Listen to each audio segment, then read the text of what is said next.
we are announcing today that beginning with tomorrow's tournament games, we will be implementing limited access. What that means for our teams is they'll have access to 125 tickets. They'll be ticketed game by game, and we'll clear the venue after each game. Our athletic directors have decided that the tickets would go to guests of student athletes and staff members, and that we do not plan to have pep bands, cheerleaders, or dance teams as part of the group that's in. So it's the attempt is to absolutely minimize the number of people that are here, but still to find a way to conduct the events and actually get the opportunity to play the games. We have done this in consultation with a number of different entities. Among them, our conference board of directors that voted unanimously to implement this process. We also have been advised by the KU Medical Center emergency response team, the CDC, public health officials, City of Kansas City, and also the Sports Commission. And so obviously we don't do this lightly. I think it's, we are blessed to have the best basketball tournament in all college basketball, and to have to take these steps is painful for everyone that's involved, but these are unusual times, and so we have taken the steps that we think are appropriate. Some of it was at the leadership of the NCAA, but I want to reiterate that I've been on the phone with my A5 colleagues 3 times today already, and I think you'll see that most of them are doing likewise. So let me stop there and address your questions. Yeah, Blair? Does this include the women's tournament? It does include the women's. Yeah.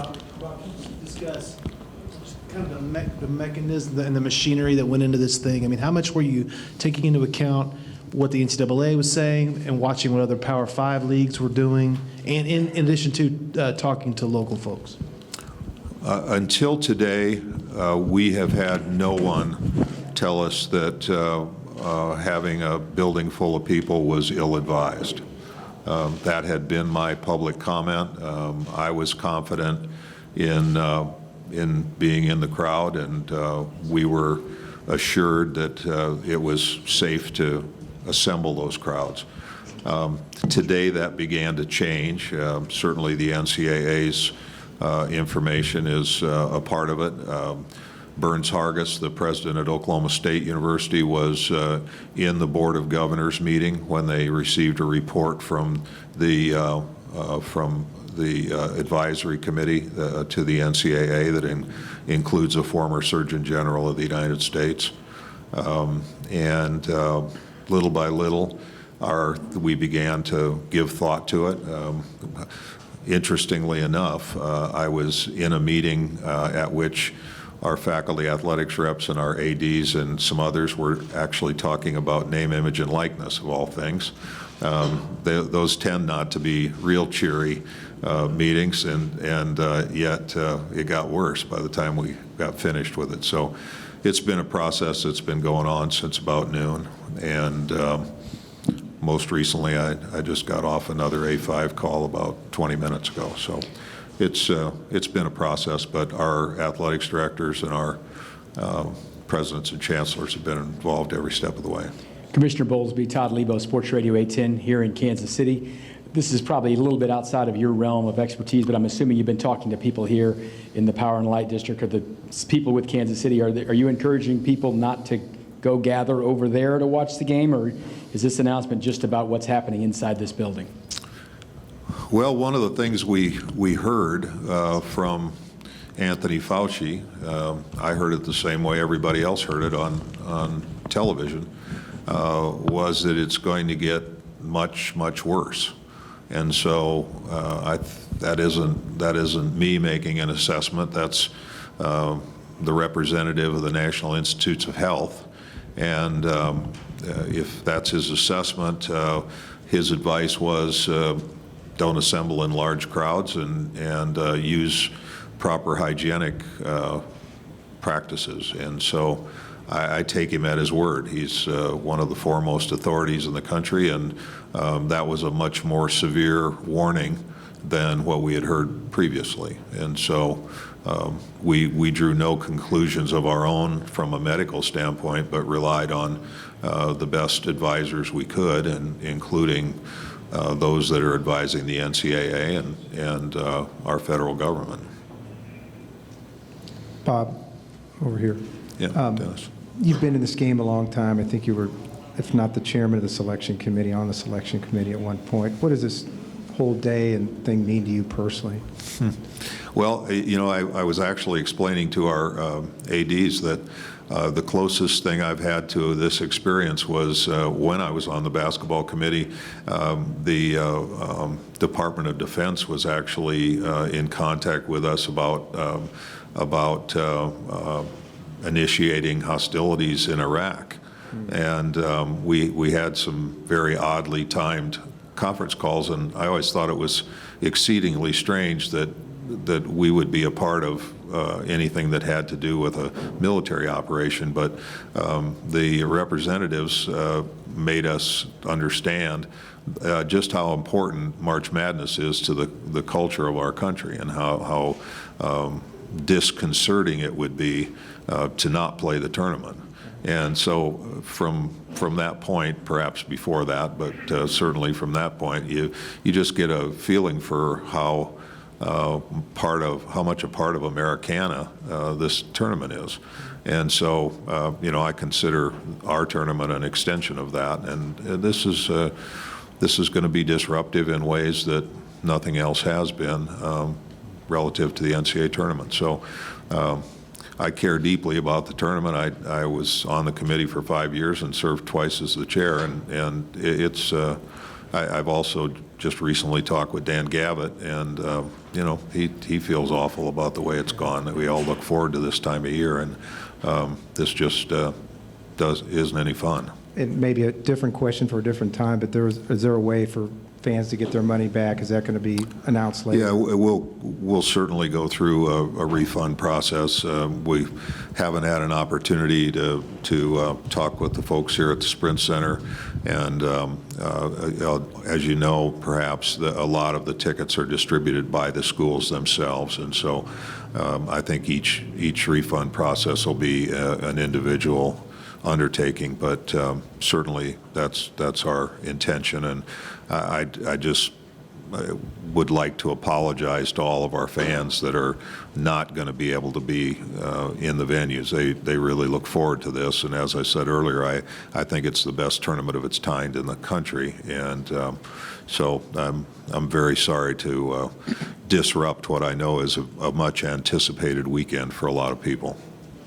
Yeah, Bob, was there any talk today about tonight's session doing the same thing, or did the deadline become just too much of a policy? Yeah, I took a little bit of a leap, I guess probably personally, because it was a little after 4 when I got done with one of the conference calls, and I asked Jeff to contact our colleagues at the building, and we were going to open it at 4:30, I think, and we asked them to hold off on it for a while because we actually were considering whether that was a practical thing. And in the end, while it is a large gathering of people, we felt like the disruption and people that were already here and parked and outside the venue and might be you know, it just might be more dangerous to not go forward with it. And so in the interest of trying to manage it as efficiently as we possibly could,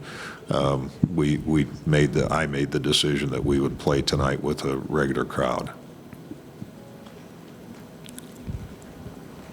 Bob, should schools not go through with spring football, you think? Gosh, Randy, I don't know. I'm a little hesitant to even weigh in on it because each one of the schools is dealing with this on their own.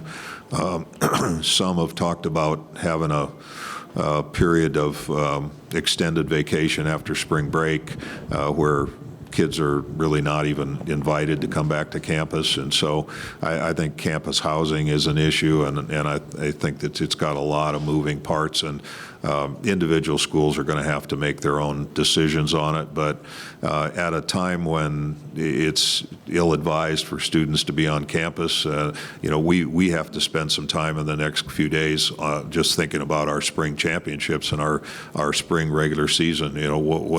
If institution A is not open, can you really be expected to play a baseball game on their campus? It just doesn't seem very feasible. And so I think that we have to do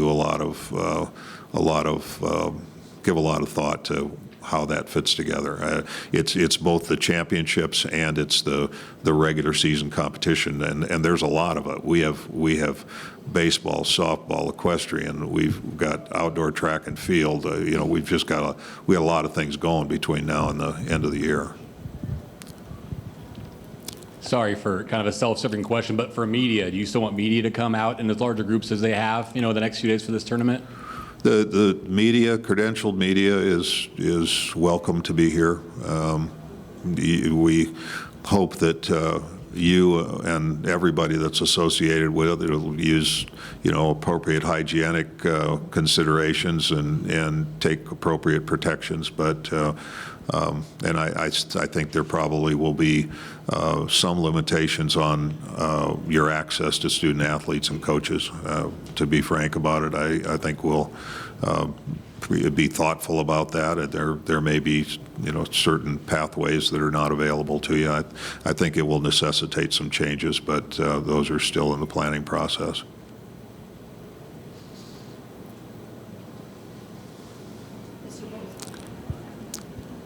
If each team is getting 125 tickets for fans and friends and family, how do you make sure that those who are invited are checked to be sure that they're following the hygiene rules and keeping the environment safe? Well, the institutions are going to have to determine how the tickets are used, and we haven't worked our way all the way through the logistics of all of that just yet. But that's part of the reason why we plan to ticket on a game-by-game basis, so that we don't inadvertently create a secondary market. And this is a work in progress, and we still have work to do. Yeah, Bob, over on your left, on a follow-up, you said you made the decision to hold the doors and then go ahead and open them.